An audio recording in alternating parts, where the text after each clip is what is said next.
You're listening to the Paranormal UK Radio Network.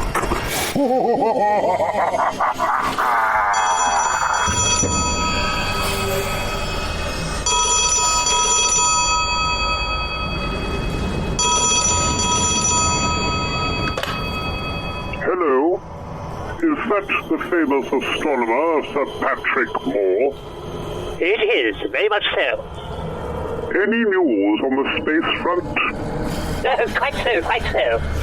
Elon Musk has just designed and developed 5 gigantic, state-of-the-art rocket ships. All members of Parliament, along with the American Senate, have first-class tickets aboard them, you see. They're told they're going to the moon. Told? Where exactly are they going, Sir Patrick? The new anomaly discovered recently astronomically. A huge black hole.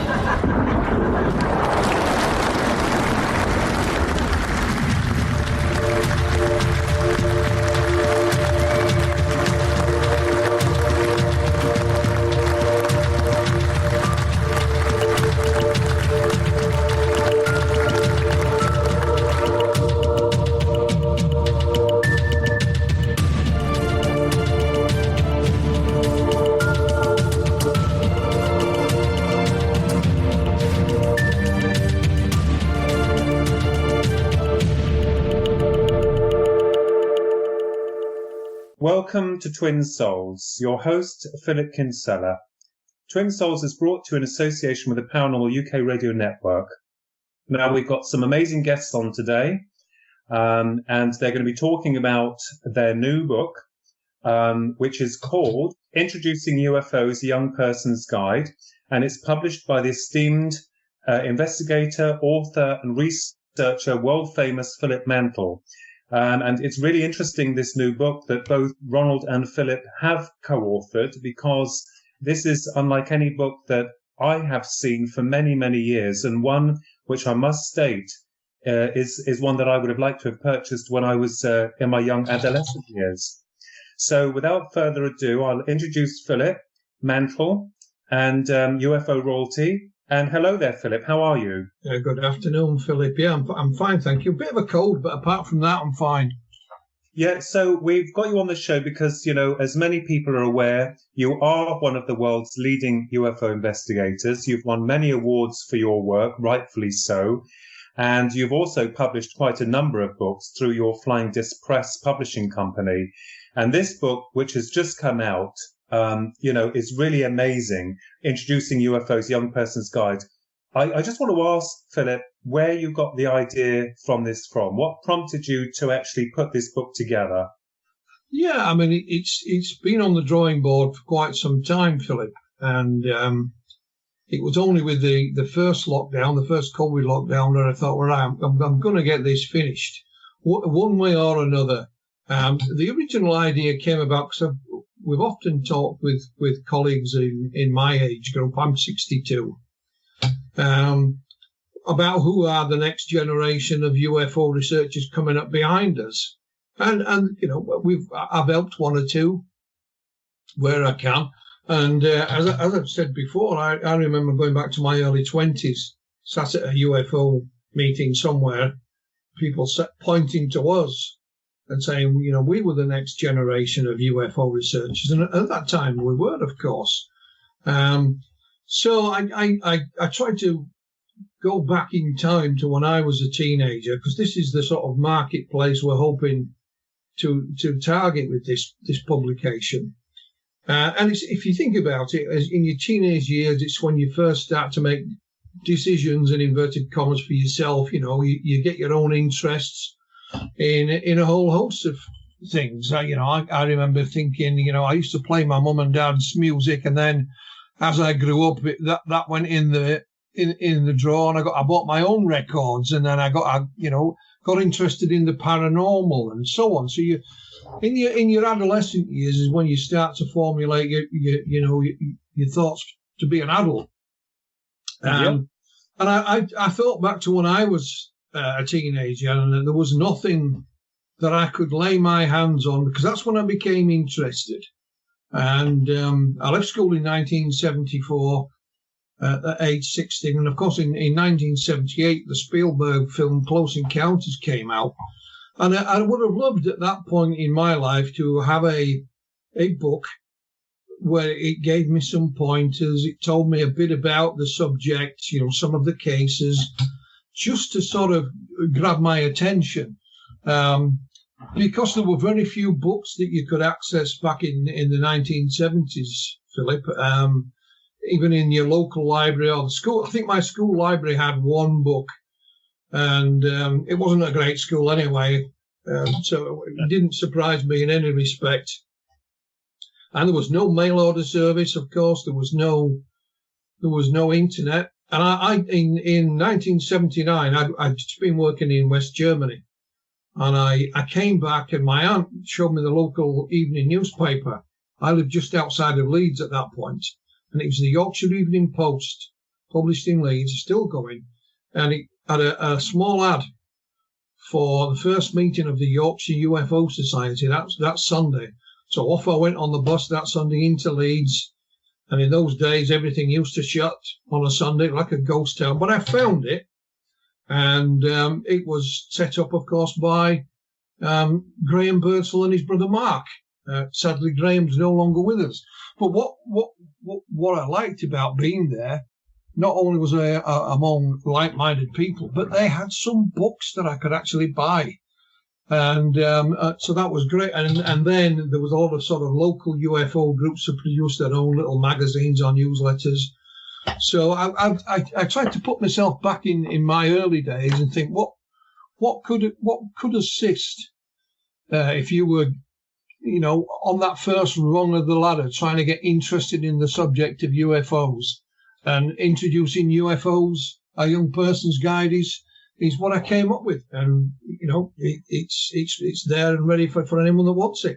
Yeah, and I've got to say, and I do recall that when I was a young, well, not a teenager, I think I was roughly about the age of 12 or 13, I remembered going into W.H. Smith, and my grandma, my maternal grandmother, and my twin were in there, and she always used to buy us things, and she'd never want us to leave without having a gift of some kind.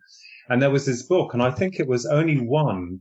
I still remember the book and can still see the cover clearly on UFOs, called The Hynek UFO Report. And on the cover was this UFO against some clouds, and it really stuck out. Now, I didn't understand the book at that age, but I just thought that having the book and flipping through the pages. But what disappointed me about the book was there were no pictures. There were a few diagrams, but that was it. But one of the wonderful things about this book, that you have collaborated with Ronnie, and we'll get to Ronnie in a moment with the artwork, the book, Introducing UFOs, Young Person's Guide, is exactly the type of book that I would have loved to have bought, because when you open the book, you're met with a real fresh perspective and quite a number of UFO cases, some famous, some not so famous cases, and also the illustrations and the photographs are something that you can just dip into. So, I think and feel that this is a book that's very much needed by a lot of not just the younger generation, because, when I saw it, I wanted a copy, and you very kindly gave us a copy. So let's talk about now, because we know that your work within the UFO field is totally admirable. And I know that, most people don't like the praise, but we have to sing your praises, because you are one of Britain's top, if not the top ufologist, and one of the few within the world who have persevered with this phenomena for many, many years. So I know that you wanted Ronnie Kinsella to come forward and help you with regards to the art. What prompted you to get Ronnie involved with the project, Philip? How did you decide that? Well, as you know, gentlemen, I've spoken to you both before. I met you in person, and I'd seen some of Ronnie's artwork online, and the idea I had for the book was not to make it too text dominant, because if you're an impatient teenager, you don't want to be reading an encyclopedia. You just need enough information, and some nice photographs, maybe some archival newspaper cuttings, a nice mixture. But what I wanted was that because the book is laid out in decades, so we start with the 1940s, 50s, 60s, and so on, I wanted a piece of artwork to kick off every chapter. And that artwork didn't have to be, an exact replica of what we were talking about, but it was based on one of the cases in that. And of course, we can use some artistic license, but I wanted the artwork to grab your attention and perhaps inspire your imagination. You look at the artwork and thinking, I like that. So hopefully that will tempt you to read that particular chapter. And like I said, I'd seen Ronnie's style. He's developed his own style, and I thought, well, I know lots of artists. Please don't get me wrong. But I thought that's just the kind of thing I was looking for. So I asked Ronnie, and he graciously accepted. And the artwork is there, and you'll not see anything like the artwork. Like I'm singing his praises, and rightfully so. So it's not, it's not clip art. Ronnie has developed his own style, an own unique style, and I think it sets the book off perfectly. I really do. Thank you very much, Philip. And one thing we're going to say, I'm very, very honoured to have been asked to do these illustrations. You've helped me out enormously by getting my work out there. And as we're seeing even now during this radio broadcast, is that people are actually writing wonderful reviews for your book. And I think that's absolutely amazing. And the one thing about the illustrations is what interests me, and you're absolutely right, Philip, what you say about the past. There was very few illustrations, just mainly diagrams and a smattering of photographs. But what I love to see in this modern day myself is other people's interpretations of the encounters you have documented. And I think that hopefully will apply to your own book, because I will say this now. I was intrigued with one of your publications you did based on the Kelly Hopkinsville encounter by an author. We have the book. It's somewhere upstairs because we're actually renovating, but the images on the cover, I love that. And so it goes to show that even artists are, well, hopefully a lot of artists are inspired by other people's interpretations. As you said, Philip, yourself, artistic license. I think that's needed, that's right, because it gives a little flair to it. And, to see how people interpret the aliens and the spacecrafts and the incident itself. I mean, I'm still learning myself with the art. I would never call myself a pro, because that will be dangerous. But if I can, and it's also psychological. If I don't call myself that, I keep pushing and pushing forward to excel with the effects. I mean, even now I'm working on another piece for your wonderful self of the Roswell crash.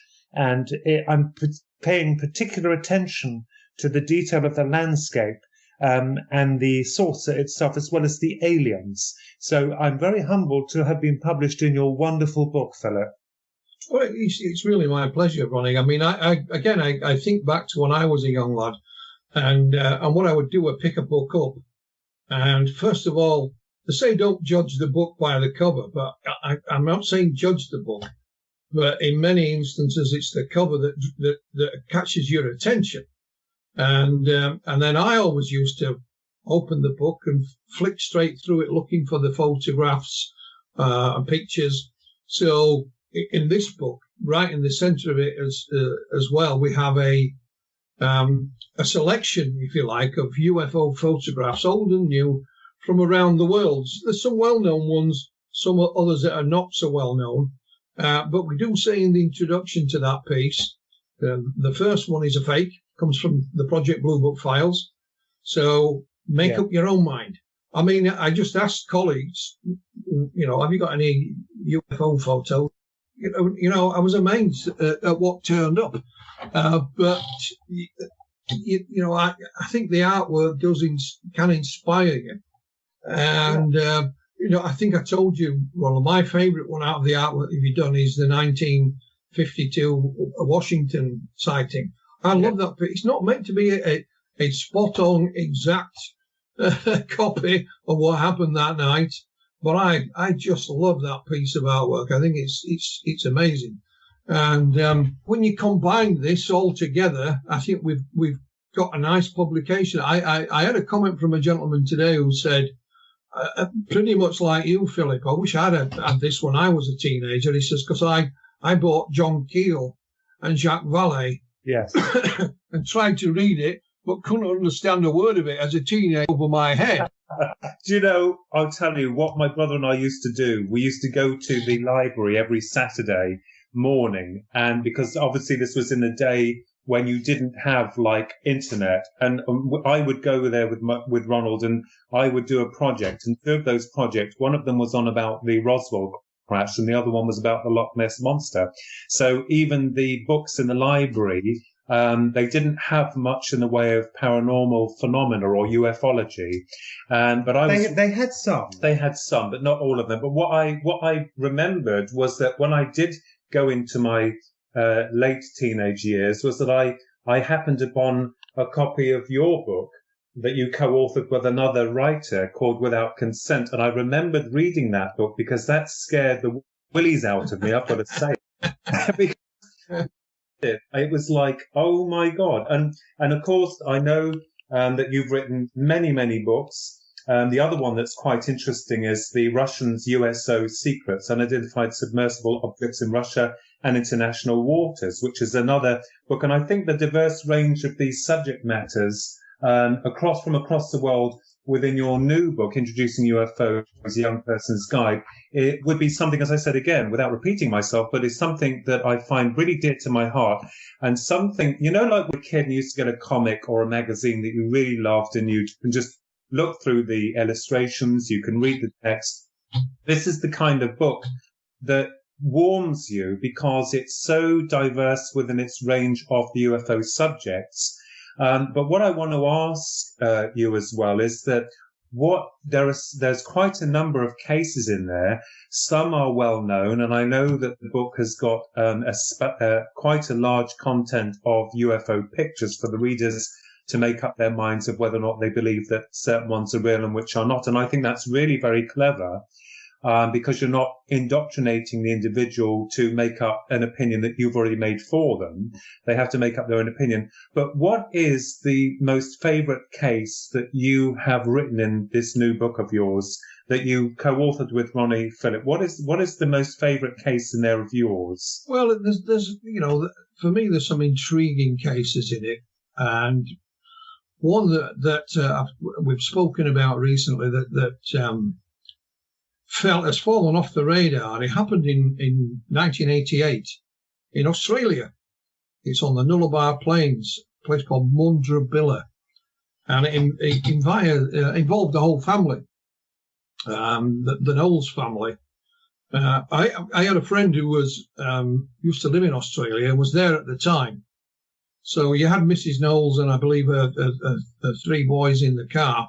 It's one of those places where it's one of these roads that's in the middle of nowhere, as most of Australia is once you get out of the towns and the cities, and it made the news headlines at the time, and certainly in Australia, but internationally, and then has quickly disappeared again. I mean, the Knowles family were driving along the Nullarbor Plains on the road. Cut a long story short, they saw a light, and this light got closer and closer. It was right above them, and when I say right above them, I mean on top of the car, and it looked like almost like an egg-shaped, actually, you know, like a boiled egg in its little egg cup, right above the car. And they felt at one point as if the car actually left the road because they couldn't hear the traction of the tires on the road. They were petrified, of course. One of them put their hand out the window on top of the car, and it was covered in this material. So by the time they reached civilization, you know, they arrived there in a very distressed state. One of the tires on the car was shredded. Well, you know, we have a picture of that.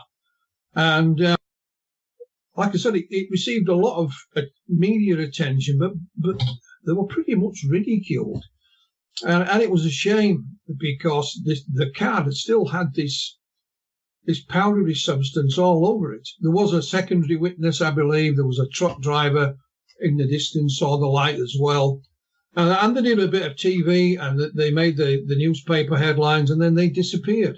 And it's one of those cases that has disappeared along with it.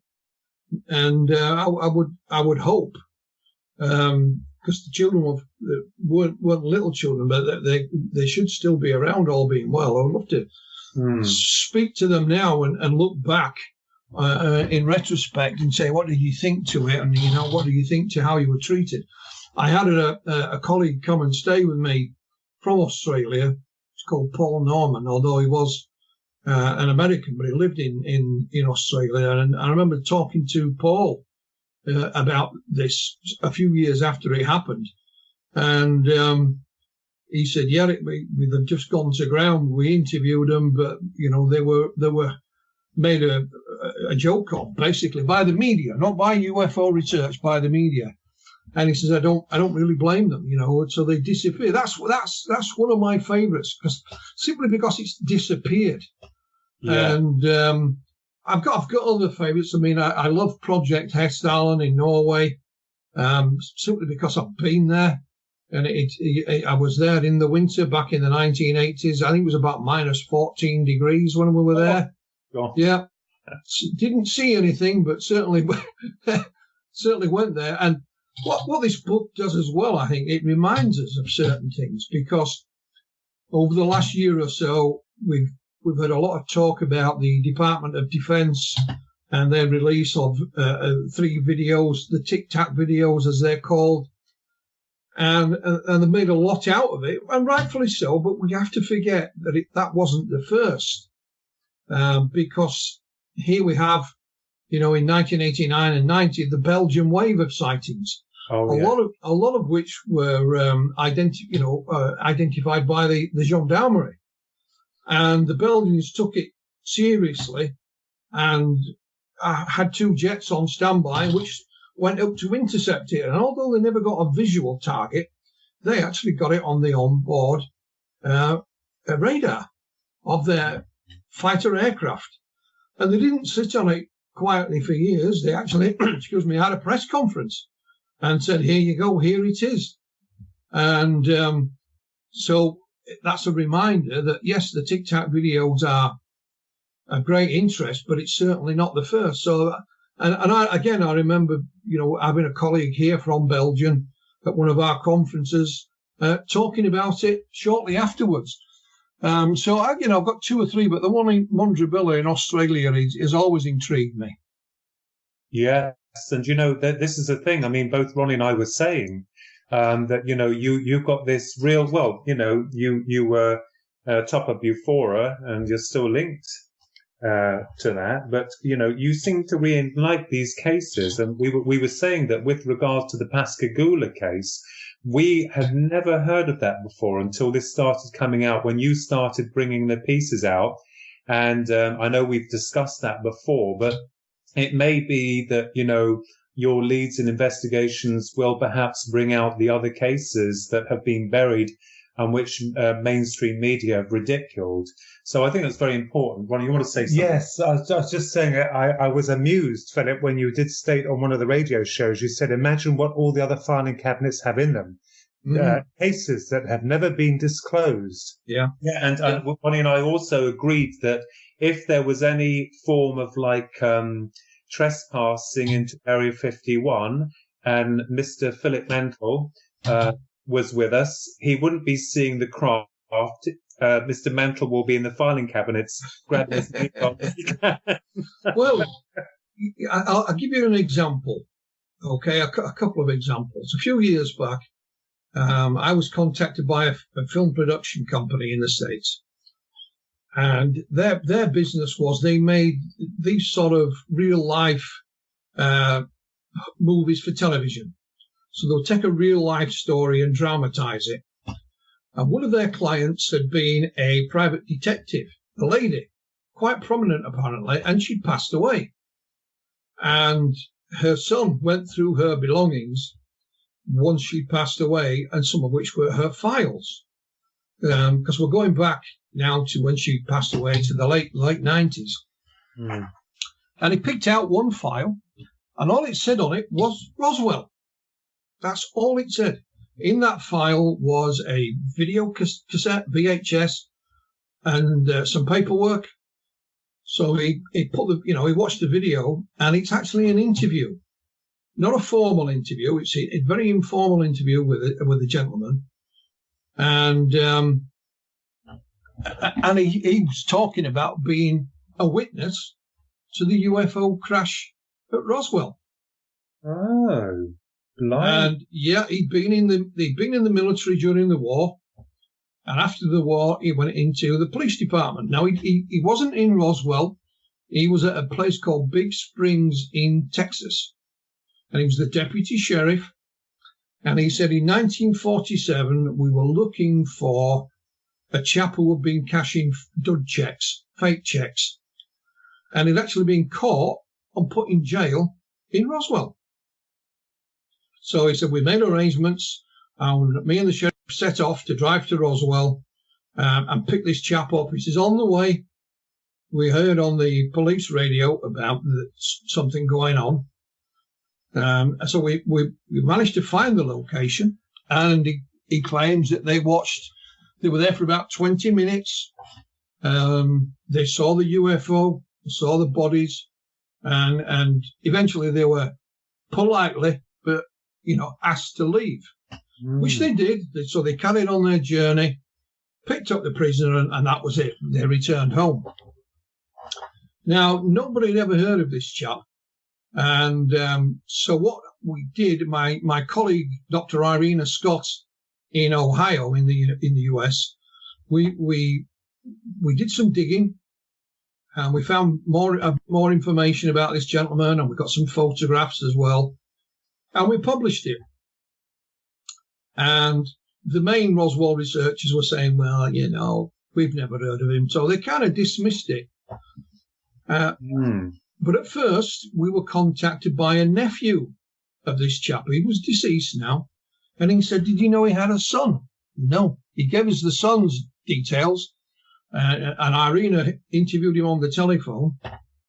And he said, yeah, my father talked about it several times. He said he was an honest man. So the first time he talked about it, and this time is quite important. So it was in the 1950s, because we moved house in the 1950s. That's how I remember it. Now, in the 1950s, Roswell was dead. It had been a flash in the pan, overnight sensation in 1947, and then disappeared, never to be heard of again until the late 1970s, when Stanton Friedman, met Jesse Marcel Sr.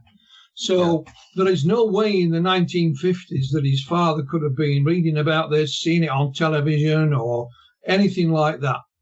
So that's quite important. And it's so this was lying around in a woman's filing cabinet. That's what I'm trying to say.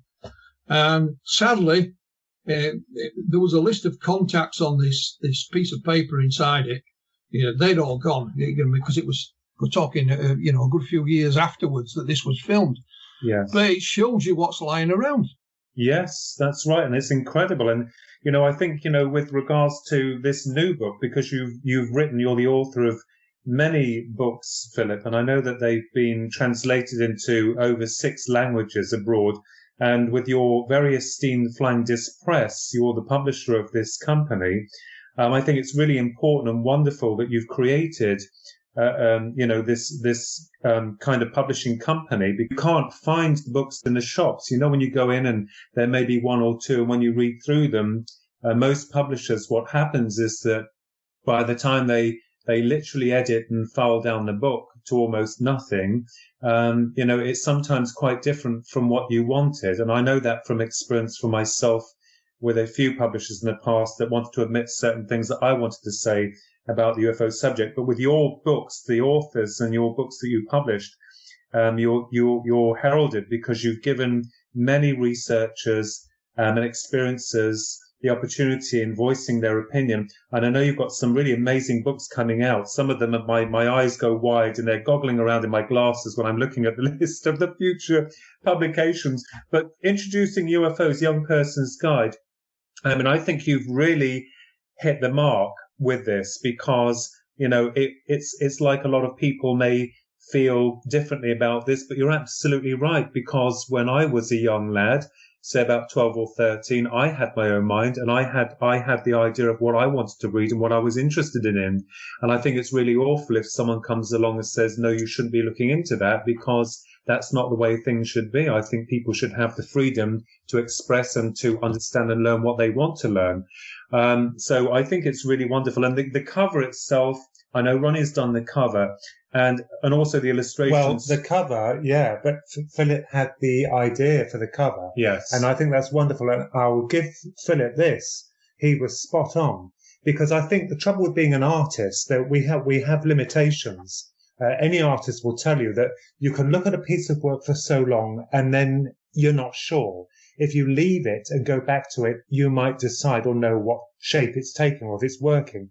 Philip certainly knew with the cover that went through a number of changes, and rightly so, thank goodness it did, because Philip's got the eye for what is appealing. And you're talking of Philip Mantle, of course. Yes, yes, for the cover of this book. I mean, I wasn't so sure, but what you have taught me, Philip, as well, is that because I concentrate on close focus, you've actually taught me something, that it's okay to have more detail with a backdrop, with a bit more distance to it. I was afraid to do that, but you've pushed me, and that's a wonderful thing. You've taught me something yourself, that you can compose a picture with a backdrop and it being a little bit more distant, because I'm always worried about losing detail, but that doesn't always matter, as you rightly have taught me. No, well, what we wanted with the cover was something to draw you in. And leave you to your own imagination. And what we should say as well, of course, just in case, the book is also available now in Spanish, because we set up our Spanish, Latin American, I should say, arm of Flying Disc Press in Argentina. So Wow. It's called Flying Disc Latino. It was Latin America. He's now changed it slightly. That's a colleague of mine by the name of Dario. And we also have it in France. So we have Flying Disc France. So the book is out in Spanish. It will be out in French at some point in the new year. And we have sold the German rights as well. They'll have to translate that as well, of course. So that will be out in German as well. But it will, you never cease to amaze me what may turn up, gentlemen. As you mentioned the Pascagoula case, for those who are not aware of it, it happened on October the 11th, 1973 in Pascagoula, Mississippi. Two fishermen, Charlie Hicks and Calvin Parker, fishing off an old abandoned pier, had an abduction experience that night. It's a big, long story, so I won't tell it all, but earlier this year I was sent a photograph. What happened about 3 weeks after Charlie and Calvin's encounter? The Pascagoula River is a huge, great river. It's not some little country thing. You know, they do shipbuilding on it, so to give you some idea. There was a group of fishermen out in a boat on the river, and they observed something under the water, and it was illuminated, and they tried to chase it. This was a rowboat, so they didn't have an engine. They tried to hit it with the oars. So they went to the Coast Guard station on the river and reported it in person.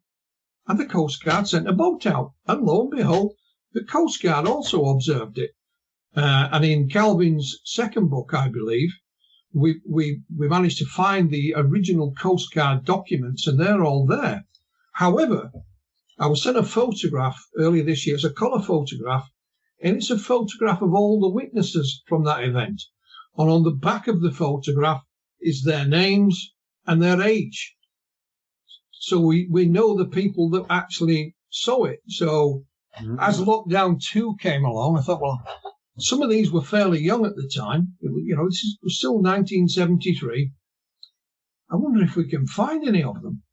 So I posted it on social media, this photograph, along with a list of their names underneath.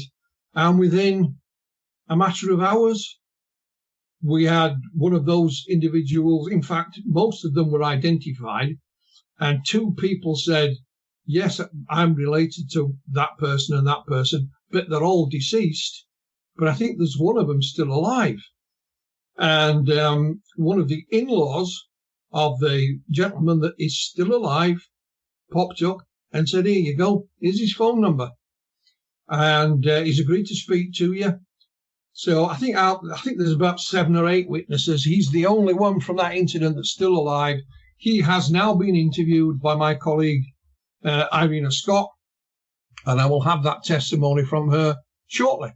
And that photograph had been lying in this researcher's files for years. Good Lord. And you know what's really interesting? There's a kind of like strangeness about this, because when you look at this, you find there are connection links. I mean, for instance, with regards to Calvin Parker and Roswell, it's just ironic that Charles Hickson had actually met also Betty Hill, obviously Betty and Barney Hill, the famous 1961 UFO abduction in New Hampshire. And then you had Calvin Parker, who I know that you discovered, had actually linked with Major Jesse Marcel, who had stated that he had a piece of the Roswell, Roswell material hidden somewhere. Yeah. And it's so amazing how when you start to open that filing cabinet and pull it out and have a really good rummage, what amazing other parts to each experience is connected. And I totally agree with you, Philip, where some people will say, like with regards to you mentioning Roswell, oh no, we don't know who they are. But in reality, if you start digging around, which you do, which you're like Sherlock Holmes in ufology, you start to find these other little gems that come out that are genuine. So that's really interesting, isn't it? It is. Again, going back to Pascagoula, there is another witness that I've been searching for about a year. And I won't give any names out, but basically when Calvin's first book came out, one of the local shopkeepers in Pascagoula had a few copies on sale, and she made some little key rings of it and things like that. And a customer came in one day and said, "Oh, that's interesting. Me and my husband saw that." And off she went. Now, the shopkeeper is friendly with Calvin and his wife Wayne, and we know the name of this lady, but we'd no idea where she lived. But slowly but surely we've kept at it, so we now have a telephone number for her. We've yet to phone her. We believe, because she didn't give any details, we believe she may have seen something up close, because she used to run a business that was connected to the river. So the business premises, which are still there, but just under a different name now, she's retired, were down by the water. So we believe she saw something up close. And so as soon as Irina sent me this testimony of the other gentleman, I've got another job for her. The reason I ask Irina to do it is because of the time zones. I even now, when I contact Calvin, I sometimes contact him at the wrong time because of the times. I can never get it right. Plus, I think that they might like to hear an American voice. So, even though we're in lockdown, the hunt for more information and more witnesses, continues unabated. And what I can say, we've got a couple of other projects related to it. What I can say, because I've released it on social media, is that the screenplay for the Pascagoula movie is finished. It's complete. Calvin signed with the producer, and he's read it. He's happy with it. I've read it. I think it's very good indeed. I really do. I know I'm biased, but I would, if I didn't think it was any good, I would tell the gentleman that's written it. but it deserves to be made into a film, because watching one of the documentaries with the wonderful Calvin on there, and they had some of the past audio recordings of him speaking as he's regressed, talking about the aliens that he was introduced to. That was extremely haunting. I remembered when I was watching this fabulous documentary, which was screened at Outer Limits Conference 2019, I was entranced. But when I was watching this documentary and as Calvin was talking, it made me appreciate how grave, I mean, people just call it an abduction, but how grave and sinister this encounter actually was for him and, of course, Charlie. But Calvin seemed to have the worst of this. And that really was haunting. So this film, we're so excited to see what comes of this because we really, really want to see their own interpretation of his events, but very haunting. Well, what I'll say about the screenplay is it's about 90% accurate. The reason it's not 100% accurate is because Calvin actually had two encounters 20 years apart. So they've combined the two into one. And there's a couple of other things that have just changed slightly. And Calvin's happy with that. It doesn't detract from the story. And I'll show you how things develop. I mean, after speaking to Calvin, he suddenly remembers that he was put under regressive hypnosis by Bud Hopkins in 1993. Now, I knew Bud. Sadly, again, Bud's no longer with us. But Bud had a very large archive of material, and that was donated to Dr. David Jacobs, another abduction researcher in the States.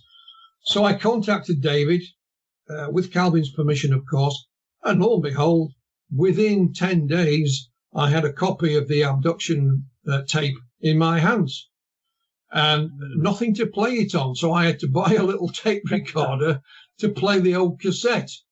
And it's amazing to listen to it. And of course, it's quite scary at some points, gentlemen, because you actually hear Calvin screaming. It's not nice to hear a grown man scream.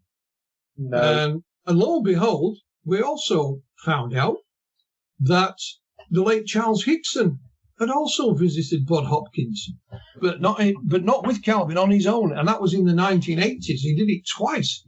Hey presto, we have two tapes of him under hypnosis with Bud. And then to round it all off, you mentioned, I think we've spoken about the lovely Kathleen Marden. Oh, yes. Who was a professional in this business. She hypnotized Calvin Parker in late 2019. And again, I think it was either the next day or the day after, not a cassette this time, thankfully, but an audio file was on my computer for me to transcribe. And a marvelous job she did as well. So it shows you we didn't know these tapes were lying around. Now, there was also another UFO researcher who's elderly now, and that's Dr. Leo Sprinkle. Now, Leo came and lectured for me at our conferences we used to have at Sheffield. So I contacted Leo because he's one of these guys now, he doesn't use the internet, so you have to write to him. And I believe he too may have put Charlie Hickson under hypnosis. The reason I say that is because Dr. Sprinkle lives in Wyoming, and he donated all of his material to the local university. So I contacted them and I asked them to do a search for any paperwork that mentioned Charlie Hickson or Calvin Parker. They sent me eventually, after lockdown, 7 pages. 6 pages of this is one document, and it's a list of questions for the hypnosis of Charlie Hickson.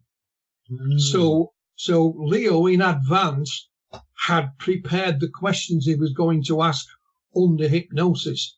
Now, I know they have tapes and things like that, so I have now put in a request to ask if any of those tapes feature any of the hypnosis.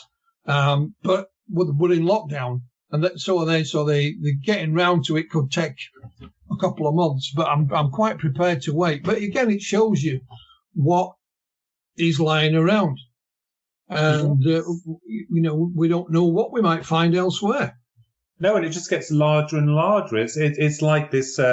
Idea that, if you take, for instance, I know people have heard it to death, but Roswell, there's always new bits and pieces coming out. And it's the same with Pascagoula.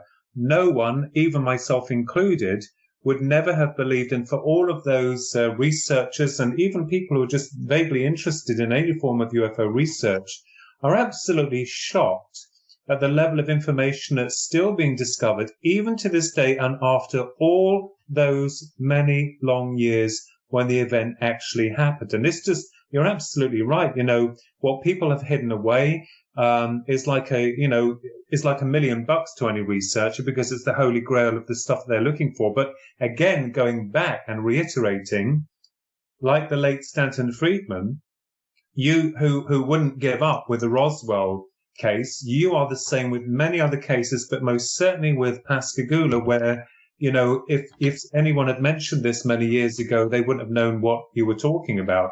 And now it appears that every single person within the UFO community knows that you, Philip, were instrumental in reigniting that case. And not only that, but bringing actual physical proof in terms of documentation, physical proof as well as tapes, and also all the other people that connected.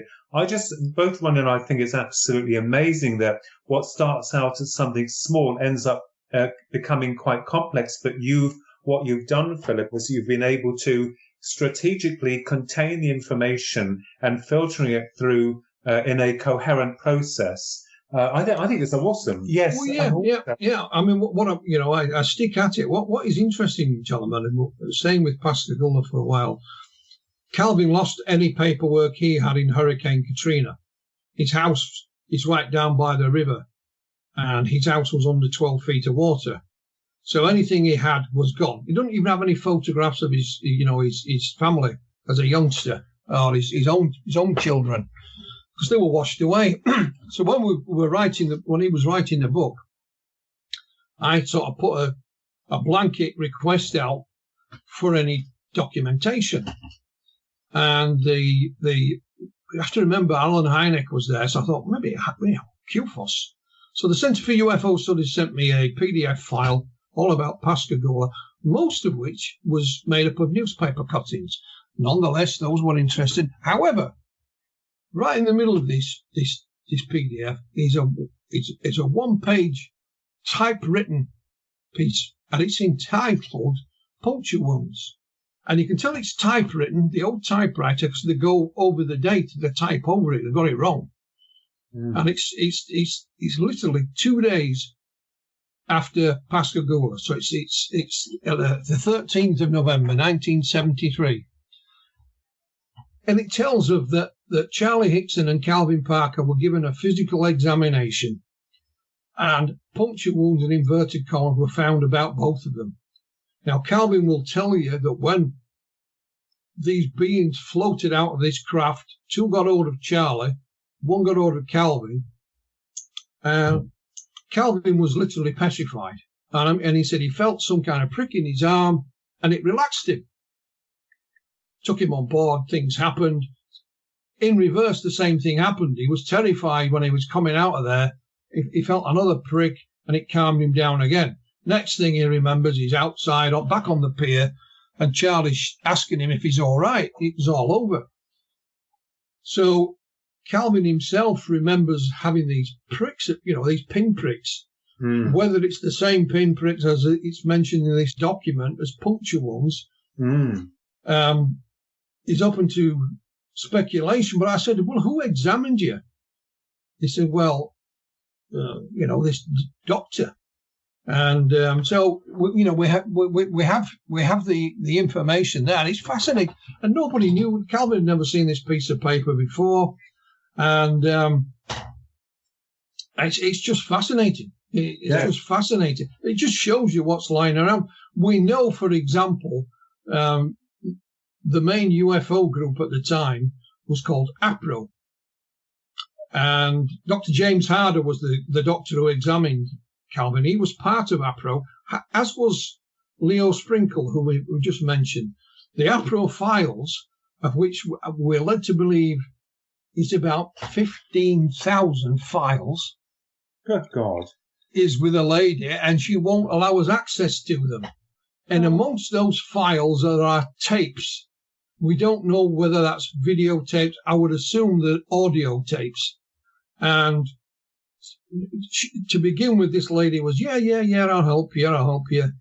But, it's fallen on deaf ears. And I also tracked down Dr. James Harder's son.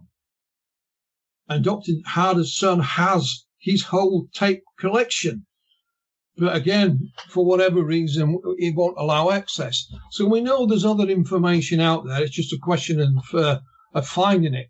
And same with introducing UFOs. You never know what might happen. It might stimulate someone to get involved and look at one of the cases in there and think, well, maybe I can find the Knowles family in Australia and perhaps get an interview with them. Or I can go digging for other information from elsewhere. It just shows that what you can find when you dig. Yeah, I just have this idea in my head, and Ronnie has too, that, introducing UFOs, Young Person's Guide, we're not putting any pressure on you, Philip, but, introducing Aliens, Young Person's Guide, we're just seeding your mind with a thought here. Well, what I will say is interesting, and what you're doing, as well as archiving this material, Philip, is the fact you're also showing people that in the 50s and that, it was all like hippie, happy, people believed that they were coming with for peace and tranquility and their concerns for humanity, which we know is a load of hogwash. I'm not going to name any names, but what you've done is you've pulled out a rather more sinister picture, because as with Pascagoula, let's be honest, the aliens weren't pretty nice. Whether they were aloof or above emotion, we can't say, but the encounter certainly, this is what intrigues people, because it was frightening, and it wasn't frightening for dramaticism. That's just how it was. As you said, Calvin was absolutely petrified. I would be. Charlie was to a degree, but what you're showing is the true nature of these things. We're now seeing a much darker picture, certainly in relation to the events that happened in the 70s, and I dare say the Roswell crash wasn't very pleasant either. I think it's, I think this is what I imagine, and you probably would agree on this point, is the fact that because it was so disturbing and so out there, the authorities decided to try and calm it or tame the beast by coming out with all these stories or fictional nonsense to try and either douse it or play it down. But thank goodness for researchers like yourself who come out and say, no, this is the real picture. This is actually what happened. We're going to look at it my way. Well, yeah, and of course, people like Calvin and others say, I don't care if you believe me. I've told the truth. And that's the end of it. Take it or leave it. This is the truth. And Calvin doesn't know what happened to him. He still speculates what may or may not. We call them aliens, but he doesn't know. And you have to remember, when I first contacted Calvin, it wasn't to write a book. It was to get an interview with him. And one thing led to another. And in the end, we worked on 2 books together. And next year, there will be another book out, this time from Dr. Irina Scott, called Beyond Pascagoula, in between times. And it shows you how research works. Yeah. We met up with a colleague in Greece, Stephanos Panagiotakis. You've no idea how long it's taken me to try and pronounce that name correctly. And of course, in 1981, Stephanos was a UFO researcher, but he was also a radio officer in the Merchant Navy. And they docked in Pascagoula. And it was one of his famous, one of the cases he knew about. So originally they were supposed to be only in Pascagoula for 2 days, but they got delayed, so we're there for a week. So he set out on a quest to find things while he was there, and he got to meet Charlie Hickson and interview him. I have his tape of that interview. And because of his Greek background, he was from Greece, he got introduced to a clergyman called Emmanuel Sigalas, who was Greek in origin. And the reason he was introduced to him, because this pastor, Mr. Sigalas, had also seen the UFO that night in 1973. Oh. He was with 2 colleagues in a car, on the road. They were actually going to chair an Alcoholics Anonymous meeting, and the UFO literally passed over them, in front of them, over the road, heading towards where Charlie and Calvin were. So what Stefanos did, got them to drive him down that road, took a photograph through the car window, had the photo processed, and got them to draw the UFO on that photograph.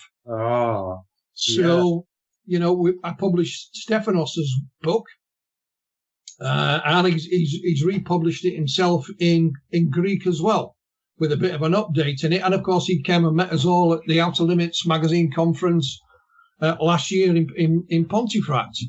And so it just shows you, I mean, that little meeting with Stefanos, and then he said there was another witness, kind of spurred us on somewhat. Yes. Because I thought, well, we're not going back to the 30s or 40s. This is 1973. I left school in 1974. So there's still a lot of people that from that era should still be alive today. And we thought we might find one or two witnesses we're going to made. We found a lot more than that, some of which is quite fascinating. And I'll give you another example. With Calvin's met and spoken, as have I, with that night, of course, after the event, they pulled in at a telephone place, and Charlie Hickson first phoned Keesler Air Force Base, who said, we don't investigate UFOs, ring the local authorities. So Charlie rang the police. Now, the police dispatcher who took that phone call that night is still alive. And we've spoken to him because he was a serving police officer. And he says, Philip, I took over 50 calls that night of UFO reports, over 50. And he said, when I got back to the police station, he said there were people there in person reporting it, one of whom was a clergyman. Now, is that the same clergyman that Stefanos met? Could well be. Yeah. So he's the police officer in question has given us a statement, which we have. So it just shows you, a case gets bigger and bigger, doesn't it? I mean, it's like, I think when there is a lot of cases are genuine. I think we all can smell a rat sometimes if a researcher or investigator is led down the garden path. But, in these cases, especially with your introducing through patience and through research and really digging, bringing out the Pascagoula case. I mean, within the UFO community, it's quite famous now, but I think I feel it's all down to you, because you were the one who persevered with this and brought this out, as you have with many other cases. And before we're coming to the end of the show, but before we do, I just want to ask Philip, so talking about filing cabinets, yours must be bulging at least. Well, it's right next to me here. I have an old-fashioned metal filing cabinet with files in it, most of which are UFO cases and documents, and I've got stuff piled all over the place. Nothing like the likes of Bud Hopkins and Dr. David Jacobs. Then I've got stuff in the garage as well that I don't ask me what's in them because I've forgotten. But as for introducing UFOs, a young person's guide, I did have ideas of a follow-up, introducing close encounters or some other such suggestion, and that may come at some point. You never know. But it would be nice to do that as a follow-up.